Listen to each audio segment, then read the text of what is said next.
here we go again. Another Voice of Cards game. If you've watched my previous videos about this series, you will see that I found the first game to be relatively bland, even if there were some novel ideas in terms of presentation and artistic choices.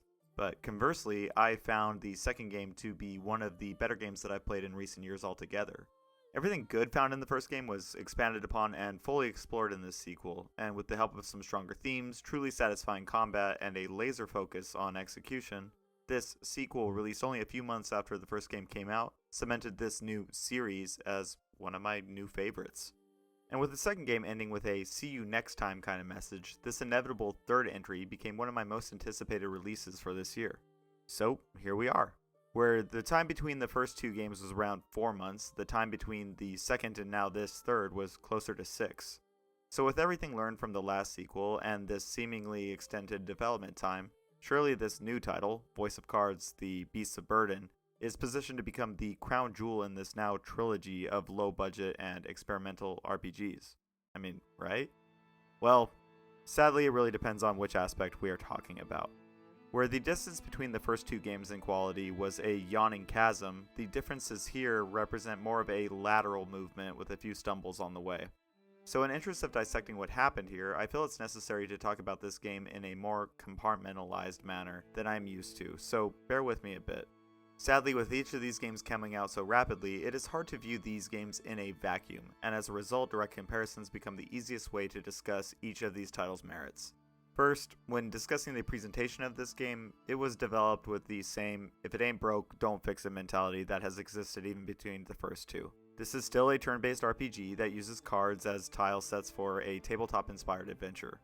In fact, if you were to see gameplay from any of these games without a little bit of context, you probably would have trouble identifying which title you were viewing unless you were familiar with each game's unique characters or the few unique monsters from each title. This is not a problem for me though.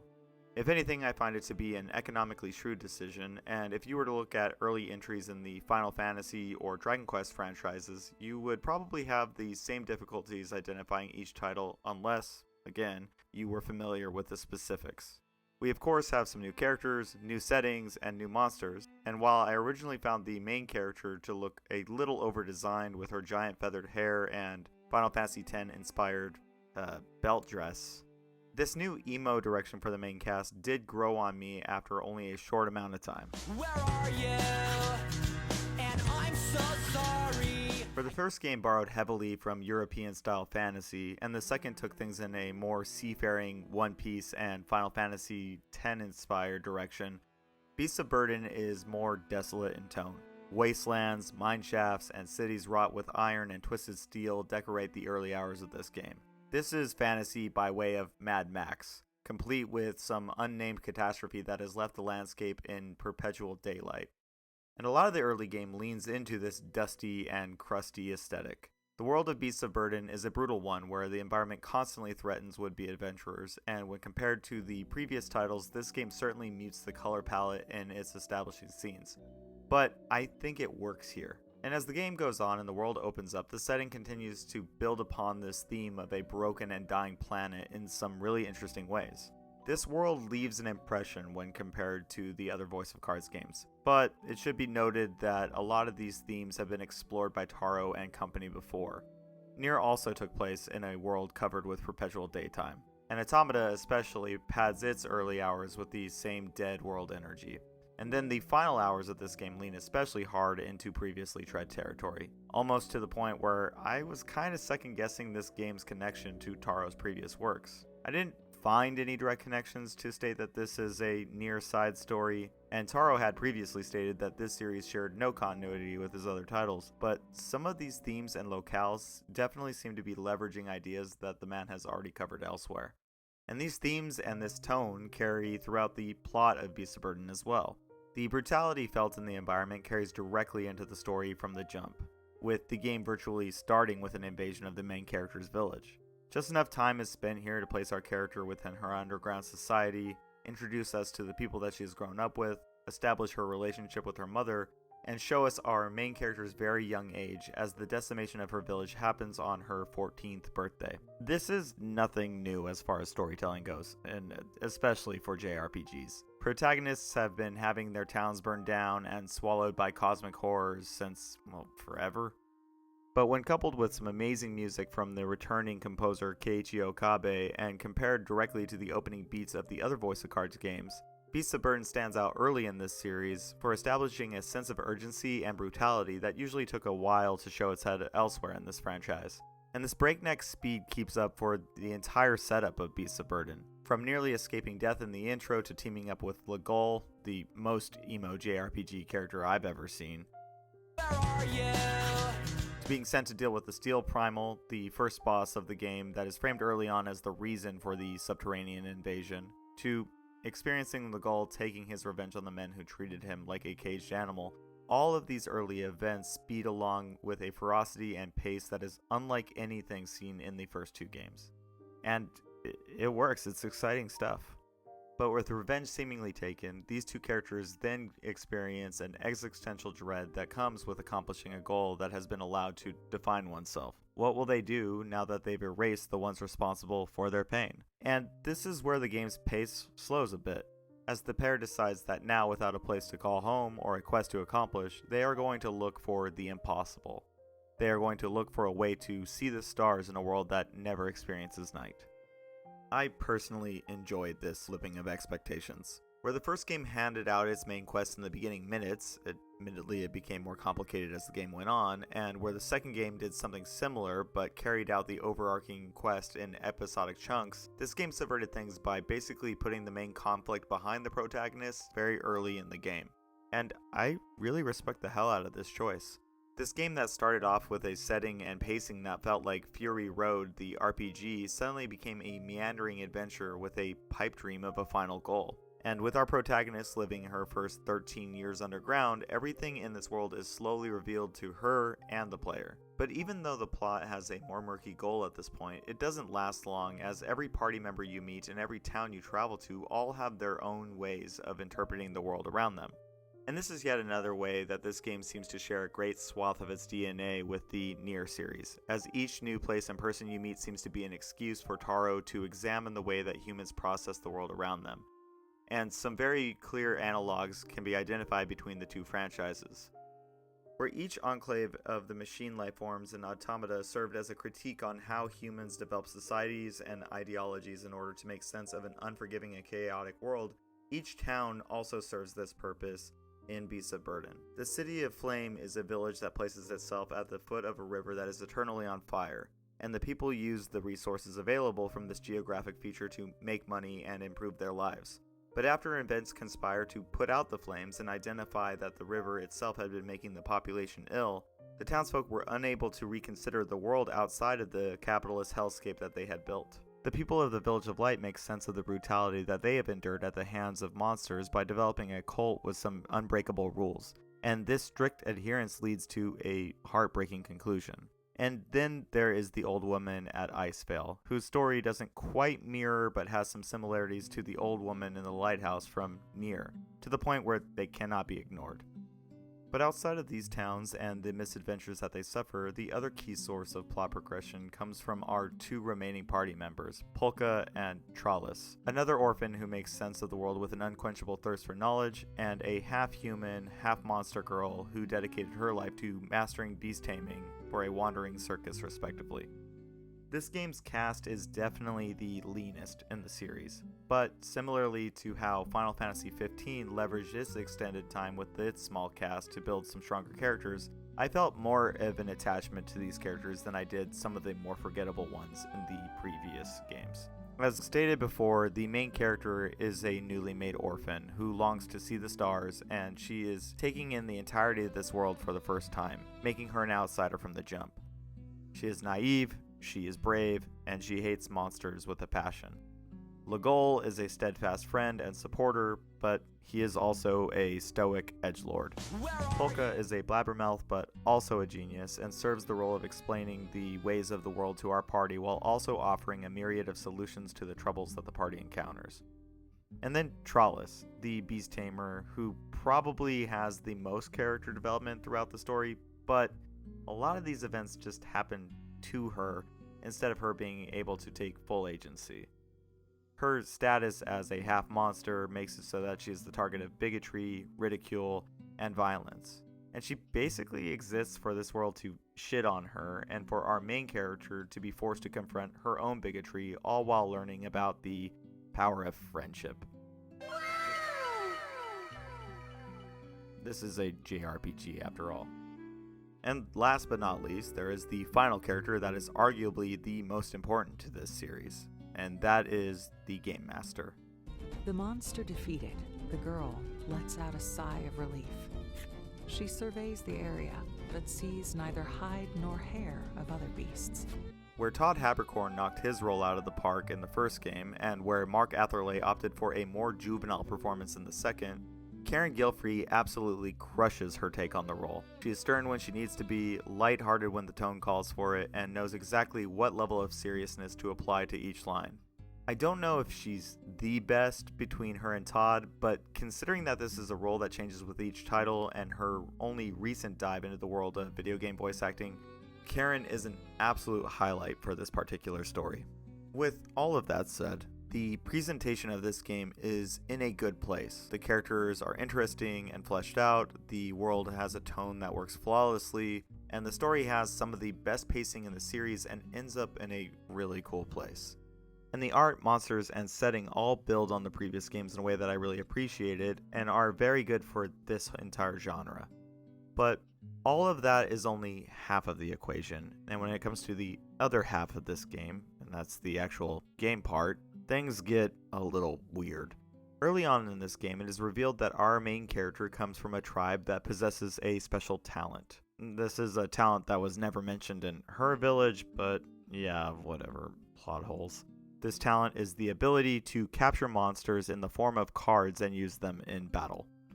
In fact, it is this bloodline that leads her into some of her early misadventures.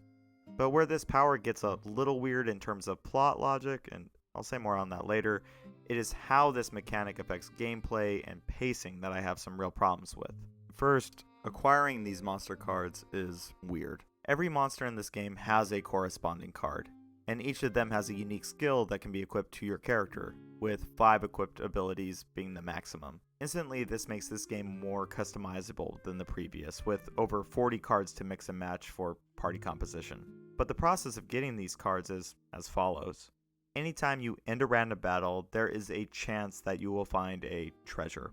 And when this happens, you can choose between one of 3 face-down cards as your reward. At least one of these cards is a monster, with 2 being the case in the most generous of occasions, but it is this choice that is the most crazy making, as this game seems to have an underlying system in where your choice is mostly just a dice roll. And in a lot of cases, the following plays out. Beat a monster, choose a card, and then all 3 will flip over, and you are usually rewarded with an item instead of a monster, until you fight enough of them and the game decides to throw you a bone. Voice of Cards has always had a system when it came to random encounters, where defeating a few of the same species rewarded you with the flip side to the monster card in your collection, and this served as a codex and as extra flavor text and world building. Most of these were fun to read and usually had some of Taro's trademark irony, but now, with this monster acquisition on top of this, there is now extra reason to grind random encounters. And I'm sorry, but material rewards such as skills that allow you to experience the depth of this game's battle system are always going to win out in terms of importance. So all of this manifests in the following problem. Pull up to an area, find a new monster, hope you get the chance to have a chance at getting one of these cards, and then rinse and repeat for each new monster in the area. And this presents a problem if you are a completionist like I tend to be, as this adds literal hours to each dungeon and new field area you encounter. There are ways of balancing things in your favor a bit, such as using consumables to boost the likelihood of getting a chance at this monster game of chance, but just because the treasure drops, it does not mean that you're really any closer to the game giving you the skills that you are after. It just means you have a chance to get it. And then there is the ranking system. The majority of these cards have effects that increase in potency with a star ranking found on each card. And that lends itself to an additional layer of annoyance, as you will often find yourself in situations where after a long drought of not getting the card you were after, you suddenly have it, and now you're just constantly finding duplicates. But if the card is not stronger than the one that you already had, it's just discarded.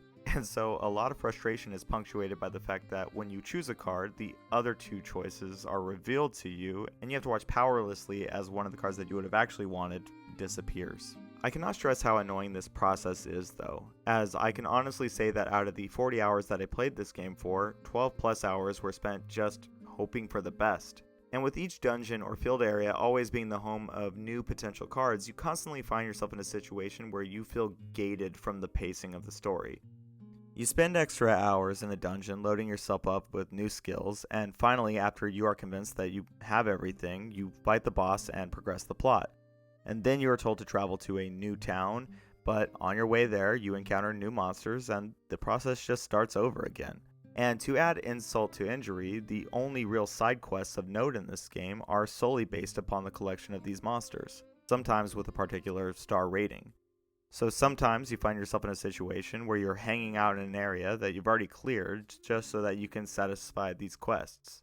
I know that not everyone is going to play this game this way, with some simply trying to progress through the game naturally.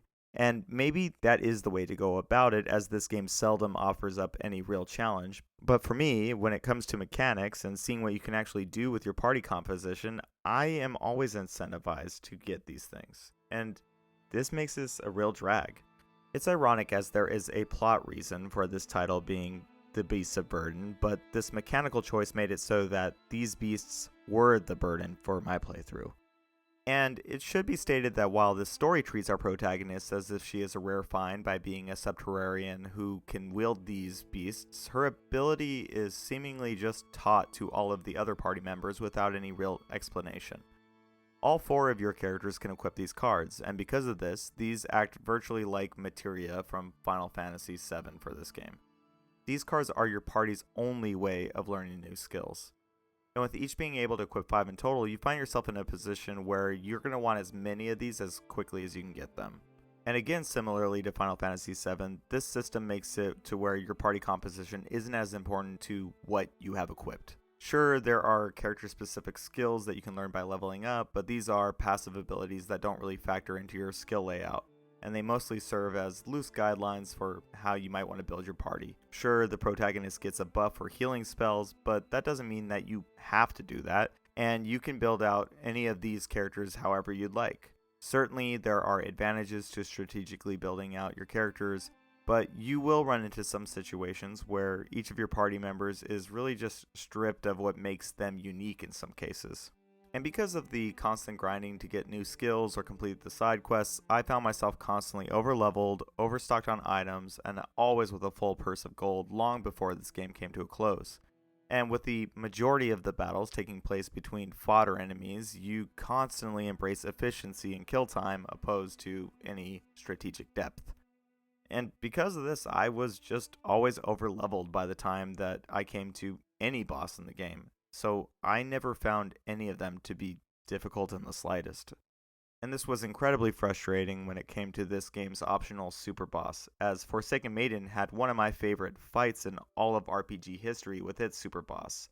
But with this game being designed around such a wide breadth of abilities at your disposal, this final encounter just ended up getting steamrolled by the time that I fought it. And as a final gut punch, the super boss dropped a final card, but instead of it offering a ultimate skill or a unique passive, its skill just offered the ability to guarantee the chance for a monster possession at the end of each battle. If you watch my previous videos on this series, I've been hypercritical of the Game Parlor's card minigame in this series. But towards the end of the last video, I said this. I'm sorry for the rant, but something needed to be said. But with this game's ability to subvert, maybe a follow-up will figure out a way to have this card game matter in a way that I cannot imagine. And while I definitely was not right about this minigame still sucks. This now main system of the game does make these monster cards suddenly carry more weight. But it has been done in the most cumbersome and annoying way possible. And all of this just sucks. It sucks because with this game's awesome presentation, world building, characters, and almost everything else that wasn't tied directly to this fatally executed mechanic, this game could have been either the best or very close to being the best in the series.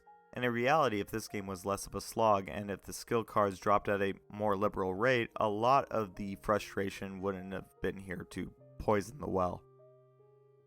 I think even after all this, I still prefer this game to the first in the series, as this one still managed to carve out its own unique identity in a way that the first game just simply lacked. But this game is a case of wasted potential. And as an added blow against this game, the ending did not come with the same "see you next time" message that the last one had. So this very well could be the final entry in a series that I've come to love. This game is not without its merit. There is plenty here to love, and if you've already played the other two and liked or even loved them, there is certainly enough here that is worth your time. But you are going to have to put up with no small amount of bullshit to see all of it. But at this point, if you haven't played any of the games in this series, your time might just be best spent by playing the Forsaken Maiden and simply leaving it at that, as that game in particular seems to be the best that this series can offer at this point in time, and maybe ever. If you made it to the end of this video, thank you for watching. I had a lot of fun making it, and although this was definitely not my favorite of this series, I did enjoy it quite a bit. If you are a fan of the Voice of Cards series, please drop a comment and let me know what you think the best title in the series is.